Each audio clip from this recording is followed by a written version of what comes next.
जितिया पर्व संतान की सुख समृद्धि के लिए रखा जाने वाला व्रत है। इस व्रत में पूरे दिन निर्जला यानी कि बिना जल ग्रहण किए व्रत रखा जाता है।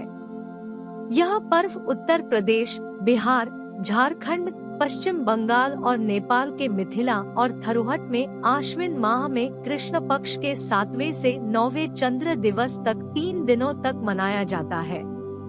इस बार यह व्रत 6 से 8 अक्टूबर को है। तो आइए जानते हैं जितिया व्रत की पूजा विधि और कथा विस्तार से। जितिया व्रत चील सियार की कथा। जितिया की कथा के अनुसार एक बार एक चील और एक मादा लोमड़ी नर्मदा नदी के पास हिमालय के जंगल में रहते थे। दोनों ने कुछ महिलाओं को पूजा करते और उपवास करते देखा और खुद भी इसे करने की कामना की। उपवास के दौरान लोमड़ी को बहुत भूख लग गई और वह जाकर चुपके से मरे हुए जानवर को खा लिया। दूसरी ओर चील ने पूरे समर्पण के साथ व्रत का पालन किया और उसे पूरा किया। अगले जन्म में दोनों ने मनुष्य रूप में जन्म लिया। चील के कई पुत्र हुए और वह सभी जीवित रहे, लेकिन सियार के पुत्र होकर मर जाते थे। इससे बदले की भावना से उसने चील के बच्चे को कई बार मारने का प्रयास किया, लेकिन वह सफल नहीं हो गई। बाद में चील ने सियार को अपने पूर्व जन्म के जितिया व्रत के बारे में बताया।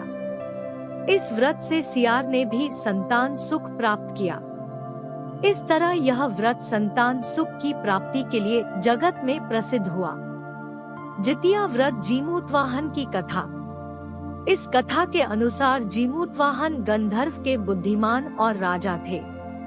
जीमूतवाहन शासक बनने से संतुष्ट नहीं थे और परिणाम स्वरूप उन्होंने अपने भाइयों को अपने राज्य की सभी जिम्मेदारियां दी और अपने पिता की सेवा के लिए जंगल चले गए। एक दिन जंगल में भटकते हुए उन्हें एक बुढ़िया विलाप करती हुई मिलती है।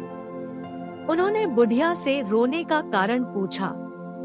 इस पर उसने उसे बताया कि वह साम नागवंशी के परिवार से है और उसका एक ही बेटा है। एक शपथ के रूप में हर दिन एक सांप पक्षीराज गरुड़ को चढ़ाया जाता है और उस दिन उसके बेटे का नंबर था। उसकी समस्या सुनने के बाद जीमूतवाहन ने उन्हें आश्वासन दिया कि वह उनके बेटे को जीवित वापस लेकर आएंगे। तब वह खुद गरुड़ का चारा बनने का विचार कर चट्टान पर ले जाते हैं। तब गरुड़ आता है और अपनी अंगुलियों से लाल कपड़े से ढके हुए जीमूतवाहन को पकड़कर चट्टान पर चढ़ जाता है। उसे हैरानी होती है कि जिसे उसने पकड़ा है वह कोई प्रतिक्रिया क्यों नहीं दे रहा है। तब वह जीमूतवाहन से उनके बारे में पूछता है। तब गरुड़ जीमूतवाहन की वीरता और परोपकार से प्रसन्न होकर सांपों से कोई और बलिदान नहीं लेने का वादा करता है।